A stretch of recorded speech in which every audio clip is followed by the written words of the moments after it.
नमस्कार, आपने देखना शुरू कर दिया है एएसआर न्यूज़ और मेरा नाम संजय कुमार है। एसटीईटी का रिजल्ट जब से निकला है तब से अभ्यर्थियों में असंतोष देखा जा रहा है और लगातार इस मामले को लेकर बिहार बोर्ड में अभ्यर्थी पहुंच रहे थे, उन्होंने गुहार लगाई, लेकिन अब तक कोई इसका सकारात्मक परिणाम अभ्यर्थियों के हित में आता हुआ नहीं दिख रहा है। अब यह मामला धीरे धीरे पटना उच्च न्यायालय में पहुंच गया है, जहां की तस्वीर इस वक्त हम आपको दिखा रहे हैं। हमारे साथ जो अभ्यर्थी हैं वो भी हैं, स्टूडेंट यूनियन के लीडर हैं। हम उनसे बात कर लेते हैं कि आप पटना हाई कोर्ट में इस मामले को अब लेकर जा रहे हैं, क्यों आप कोर्ट में क्यों जा रहे हैं? तो ऐसे में तो मामला और अटक जाएगा। बहुत बहुत धन्यवाद। एसटीईटी को लेकर जब से रिजल्ट का प्रकाशन हुआ है 5 तारीख को 5 जनवरी को प्रकाशन किया गया और प्रकाशन के बाद से अभ्यर्थियों में काफ़ी नाराज़गी है, क्योंकि पहले के मुकाबले रिजल्ट काफ़ी कम जो प्रतिशत है एसटीईटी को लेकर। पेपर 2 में 52% और पेपर 1 में 62% और ओवरऑल 57% जो है रिजल्ट ही आया। और पहले रिजल्ट जो है वो कभी 65%, कभी 70% फीसदी रिजल्ट आता था।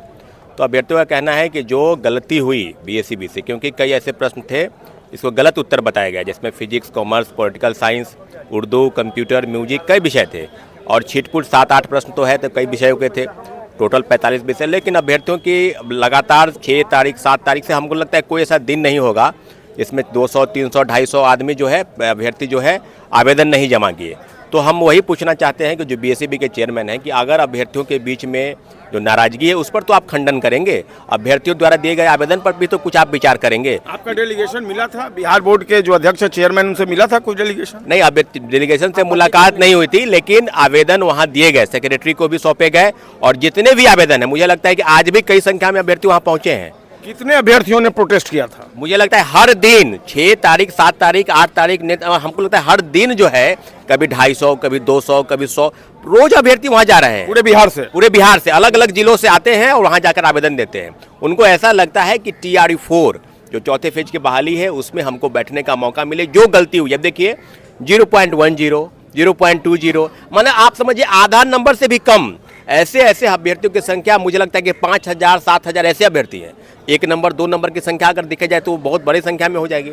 तो हम लोग का ये कहना था कि गलती तो आप करें, फाइनल आंसर की तो आप देते नहीं हैं, तो फिर कैसे पता चलेगा किसका रिजल्ट कैसे हुआ, कौन पास किया, कौन फेल किया। तो इसी मामले को लेकर अभ्यर्थियों द्वारा मीटिंग बुलाई गई, हम लोग भी शामिल हुए। अभ्यर्थियों का कहना है कि जो डायरेक्शन होगा, क्योंकि बीएसईबी अब कुछ सुनने नहीं जा रही है, आप आवेदन देंगे उसको कूड़ा के ढेर में उसको रख दिया जाएगा, कुछ नहीं होने। कहा कि रिजल्ट बहुत कम हुआ, आप कितना रिजल्ट चाहते थे और कितना रिजल्ट हुआ? नहीं, रिजल्ट हम चाहते नहीं थे। कहने का मतलब है कि जो आवेदन फिजिक्स में अभ्यर्थियों का कहना था कि 45 से 50 प्रश्न जो है उत्तर कुंजी जो प्रोविजनल आंसर की उसमें गलती है, तो उसको सुधारा जाए। और बहुत ऐसे अभ्यर्थी जिसमें कहा कि कोई सुधार ही नहीं हुआ, हमने आवेदन लगाए थे, जो आपत्ति मांगी गई थी हमने आपत्ति दर्ज किया था, लेकिन कोई उस पर सुधार नहीं हुआ, हूबहू ही रिजल्ट जो आया वो सही आ गया।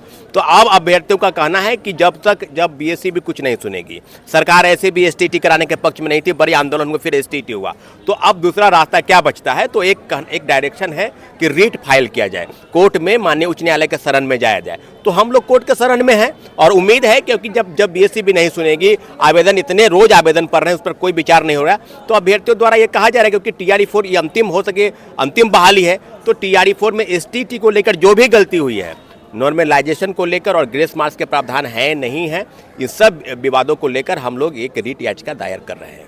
तो बिल्कुल सौरभ जी ने बहुत बारीकी से अपनी बातें रखी हैं। जो पिटिशनर हैं, आपने एसटीईटी का एग्जाम भी दिया था जी, क्यों कोर्ट की शरण में क्यों आ गए आप लोग?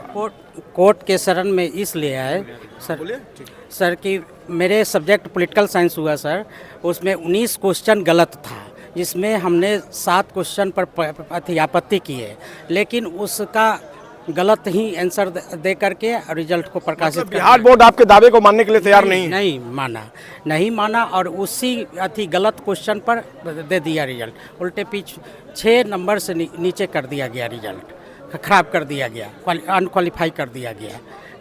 यही बात है। कोर्ट से क्या गुहार लगाई है आपने? कोर्ट से आशा है कि ये क्या कहा है कोर्ट से आपने?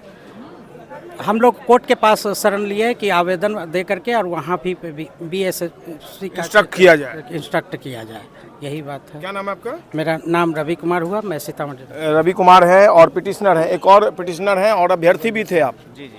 क्या नाम है आपका? मेरा नाम अभिनव कुमार हुआ। अभिनव जी, क्यों कोर्ट में जाने के लिए क्यों सोच लिया आप? कोर्ट में इसलिए है कि मेरा पहले जो है आंसर की से बोर्ड के आंसर की में पास थे, पहले जो आंसर किए थे तो उसमें पास थे, उनके बाद जो है फिर पॉइंट बोर्ड ने जारी किया था आंसर की, हाँ उससे 2 नंबर उस हिसाब से था। दो नंबर ज्यादा हाँ, था। रिजल्ट में क्या हुआ? रिजल्ट में 0.10 से फेल कर दिया गया। 0.10 से तो बहुत कम है। बोर्ड के द्वारा 8 क्वेश्चन गलत है, उस पर आपत्ति करने के बाद कोई निस्तारण नहीं हुआ, मतलब जैसा था उससे मार्क कम करके ही दे दिया गया। रिजल्ट ऐसा बनाए हैं बोर्ड की रैंडमली कहीं कहीं से उठा के किसी को फेल कर दिए, किसी को पास कर दिए, मतलब एक बदला के भावना से। तो आप लोगों ने प्रोटेस्ट किया है इसको लेकर बिहार बोर्ड में? बिहार बोर्ड में कोई सुनवाई नहीं, RTI करो ये करो, उसमें उसका देने का मंशा है ही नहीं। बेरोजगार हो गए अब आप। बिल्कुल बिल्कुल, उम्मीद थी कि इस बार टीचर बन जाएंगे? उम्मीद थी बिल्कुल। कोर्ट में क्या सोच कर आए? माननीय कोर्ट के पास आए हैं कि अब माननीय कोर्ट ही है कि हम लोगों का उम्मीद है, एक आशा है। कितने पिटिशनर हैं इसमें? इसमें पिटिशनर तो 300-400 से एबव है, 400 से एबव है। सबने अपनी सहमति जता दी है? जी जी जी। तो बिल्कुल सौरभ जी एक बात बताएंगे आप, ठीक है STT का मामला जो है अब उलझता हुआ नज़र आ रहा है, जिस तरीके से रिजल्ट नहीं हुआ, लेकिन बिहार बोर्ड क्यों अपनी जीत पर आ रहा है? बिहार बोर्ड भी रिजल्ट देना नहीं चाह रहा है, ग्रेस मार्क जुड़ा नहीं, नॉर्मलाइजेशन का मामला आप बता रहे हैं, तो कुल मिलाकर ये जो अभ्यर्थी हैं उनके हित में तो नहीं हुआ। देखिए, हम लोगों ने पहले भी कहा था कई परीक्षाओं के जो प्रोविजनल आंसर की होते हैं और जब रिजल्ट का प्रकाशन होता है तो फाइनल आंसर की जारी करते हुए रिजल्ट का प्रकाशन बिहार बोर्ड ने किया है इसके पहले नहीं, कभी नहीं किया है। बिहार बोर्ड से हम लोगों ने कहा कि कैसे पता चलेगा कि जब मेरे 45 प्रश्न गलत हैं और उसको हमने दावा चैलेंज किया है तो फिर सुधार हुआ या नहीं हुआ तो कोई नहीं जानता है। किसी का प्रश्न C है और हमने B बनाया है तो कैसे पता चलेगा कि कौन क्या सही है? तो ओवरऑल कहा कि हमारा प्रावधान ये नहीं है, तो हम लोग इसलिए आए हैं क्योंकि BSEB के पास तो आंसर की फाइनल तैयार है। अगर उससे मिलान होगा कि जो अभ्यर्थी मिनिमम मार्क्स है 0.10, 20, आप समझिए आधा नंबर से भी कम ऐसे अभ्यर्थी जिसकी संख्या हज़ारों में है, 5000, 10,000 की संख्या में है। दुर्भाग्यपूर्ण है, ये दुर्भाग्यपूर्ण है। अगर अभ्यर्थी इतने नज़दीक थे, ऐसा तो नहीं कि नौकरी मांग रहे हैं, ये तो पात्रता परीक्षा है। पात्रता परीक्षा में भी आप इस तरह से कर रहे हैं कि किसी को कुछ किसका गलत है। कोई ऐसा विषय नहीं है जिसमें गलत उत्तर नहीं बताए गए हैं। फिजिक्स और commerce, computer, political science, music, ये काफ़ी विषय है जिस पर काफ़ी गलत प्रश्न बताए गए। तो ऐसी संख्या, फिजिक्स की संख्या बहुत, अभ्यर्थियों की संख्या बहुत है जिनका गलत उत्तर, किसी का था 76 वो आ गया 66 पर, किसी का था 60 वो चल गया 55 पर। कैसे हो गया ये? उन्हीं के आंसर सीट से मिलाने, उन्हीं के आंसर सीट। और जितने भी अभ्यर्थी हैं, बहुत ऐसे अभ्यर्थी हैं जो लगभग कट ऑफ के थे तो वो 1-2 नंबर उनका बढ़ भी गया है, ऐसा नहीं कि बढ़ा नहीं है। लेकिन बात यह है कि जो अगर बिहार का राजधानी पटना है तो हमने पटना में, तो मेरा सही होना चाहिए ना। अगर कोई भागलपुर बढ़ा जाए तो उसका सही तो नहीं हो जाएगा। लेकिन यही बात छुपा रही है, BSEB छुपा रही है, अभ्यर्थियों के जो ग्रीवांसेस दिए गए हैं उसको कूड़े के भाव में फेंक दे रही है। तो हम लोग ऐसा नहीं है, हम लोग BSEB को देख रहे थे। कोर्ट से क्या डिमांड किया आप लोगों ने? जो आंसर सीट है उसको कोर्ट में मंगवाया? बिल्कुल मंगवाएंगे। पूरा जो अभ्यर्थियों के आवेदन, और लगभग 1.5 लाख आवेदन मिले, वहाँ 1.5 लाख आवेदन से मैच होना चाहिए कि जो आवेदन दिए गए हैं, और हूबहू। ये 1.5 लाख आवेदन किस चीज के है? आंसर गलत है उसको? हाँ, गलत उत्तर दिए गए उस पर चैलेंज किया गया था और लगभग 1.5 लाख लोगों ने आवेदन किया कि आपका क्वेश्चन ये गलत था। और हमने, और जितने भी थे टेक्स्ट बुक, NCERT जो भी बुक है, ऑथराइज बुक, सबके साथ ग्रीवांसेस, प्रोविजनल सब लगाकर उनको दिया गया है। लेकिन अभी तक कोई सुनवाई नहीं हुई और हम लोग इंतजार किए। 5 तारीख से आज लगभग 20 तारीख होने वाले हैं, इंतजार तो किए 15 दिन। 15 दिन में कोई सुनवाई नहीं, सिर्फ आवेदन पर आवेदन आप आमंत्रित कर रहे हैं। तो अभ्यर्थी अब जान चुके थे, पहले भी जानते थे कि BSEB अब कुछ नहीं करने वाली है। अब अगर थोड़ा बहुत न्याय अगर है तो कोर्ट के, पहले से भी कोर्ट इस मामले में भी हस्तक्षेप पहले भी की है और न्याय मिला है। पहले भी 2023 में कोर्ट इंटरफेरेंस कर सकता है इस मामले में? बिल्कुल कर सकती है। आपके पास प्रोविजन, अभ्यर्थी जो आपत्ति दर्ज किए हैं और आपके पास जो आंसर है, दोनों का मिलान होना चाहिए ना कि कैसे है। आप मिनिमम मार्क्स से लोग फेल कर गए, आप उनको ग्रेस मार्क्स दे सकते थे, लेकिन आपने नहीं, आप अडिग थे।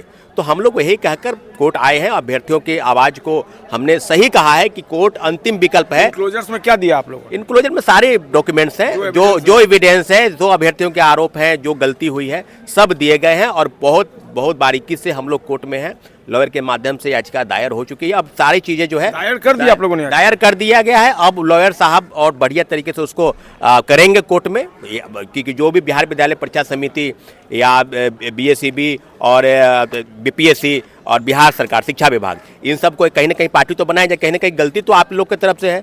और 2-3 चीज़ है। पहला कि STT में जो मार्क्स होता है वो और TRE-4 का मार्क्स, कहने का मतलब पास होने का, दोनों अलग अलग है। 2374 विज्ञापन संख्या, ये संकल्प संख्या है DOPT का कार्मिक विभाग, उसको भी चैलेंज किया जाएगा क्योंकि कहीं ना कहीं दोनों में डिफरेंस नहीं होना चाहिए, पात्रता परीक्षा में अलग और शिक्षक बनने में अलग। इसको भी चैलेंज किया गया है। 2374 जो संकल्प संख्या है, तो हम लोग सब विषयों पर हम लोगों ने पूरी तरीके से तैयारी करके सब हमने फाइल किया है और पूरा उम्मीद है, माननीय उच्च न्यायालय के शरण में है, पूरा उम्मीद और विश्वास है। कौन है इस मामले में? सीताराम प्रसाद जी हैं, लॉयर हैं और वो काफ़ी पहले भी केस लड़े हैं। तो हम लोग हाँ, जो छात्र एजुकेशन वाले जो चीज़ें हैं। ये जो रिजल्ट निकला, इससे कितने छात्र प्रभावित हुए हैं?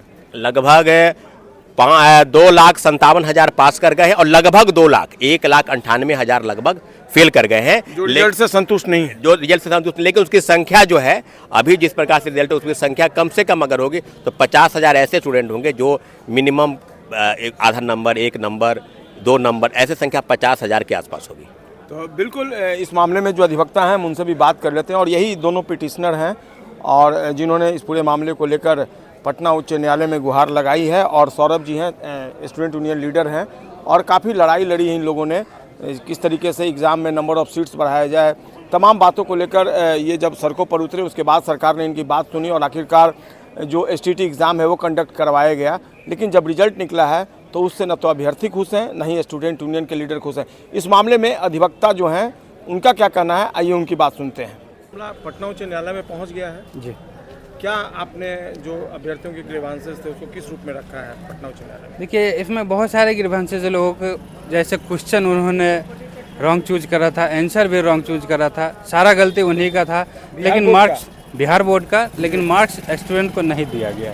यहाँ तक कि निगेटिव मार्क्स भी नहीं था, लेकिन फिर भी नॉर्मलाइजेशन के नाम पर इतने मार्क्स को या तो हाई कर दिए गए या तो लो कर दिए। स्टूडेंट को कुछ समझ में नहीं आता है बिना, और जो भी वहाँ पे एप्लीकेशन देते हैं, जो भी ग्रीवांसेस रखते हैं, उनका सॉल्यूशन नहीं हो रहा है। तो अब एक ही रास्ता सबको लग रहा है कि अब न्यायालय से ही न्याय मिलेगी। तो आपने याचिका दाखिल कर दी? नहीं, दाखिल अभी करी नहीं है। लगभग 150 से ऊपर लोग हमारे पास आ गए हैं और 1 से 2 रोज में दाखिल हो जाएगी। आप कोर्ट से क्या डिमांड करेंगे? डिमांड हम ये करेंगे जो नॉर्मलाइजेशन है वो एज पर द रूल हो, एज पर द सीरियंटम हो। किन्हीं किन्हीं को 9 नंबर 10 नंबर तक का मतलब रिबेट मिल रहा है और किन्हीं का जो हाई नंबर है, जिनका 9 नंबर 10 नंबर, वो माइनस हो जा रहा है। तो ये नॉर्मलाइजेशन का ये सिंपल रूप नहीं है, ये डाउटफुल रूप है। ये आपका ऑब्जर्वेशन रहा है इस पूरे मामले में? डेफिनेटली रहा है। बिहार बोर्ड की गलती मानते हैं आप? डेफिनेटली मानते हैं हम। राहत मिल सकती है जो अभ्यर्थी हैं उनको? देखिए, मिलनी तो चाहिए ही, क्योंकि पिछले बार भी 2023 में जो एस्टेट हुआ था तो वो हमारे केस में जो अंशु कुमारी का केस था उन्हीं में ऑर्डर हुआ था, इसके बाद वो हुआ था एस्टेट में। तो इसकी हमें लगता है कि ठीक ठाक है जानकारी और इस बार भी अच्छे से स्टूडेंट को ग्रीवांसेस मिलेंगे। बहुत बहुत धन्यवाद बात करने के लिए। STET का मामला अब 1 से 2 दिनों में पटना उच्च न्यायालय में चला जाएगा। जैसा कि सीताराम प्रसाद जी अधिवक्ता हैं पटना उच्च न्यायालय के, इन्होंने कहा कि 1-2 दिनों में रीट याचिका दाखिल कर दी जाएगी। तो ऐसे में जो मामला है, अब कोर्ट का फैसला जो है वो बेहद मायने रखता है। अब जो अभ्यर्थी हैं, स्टूडेंट यूनियन हैं, उनकी आखिरी जो कह सकते हैं उम्मीद अब न्यायालय है और देखना होगा इस पूरे मामले में अब न्यायालय का फैसला जब आता है तो वो किस हद तक अभ्यर्थियों के हित में कारगर साबित होता है। Sanjay Kumar, ASR news, Patna.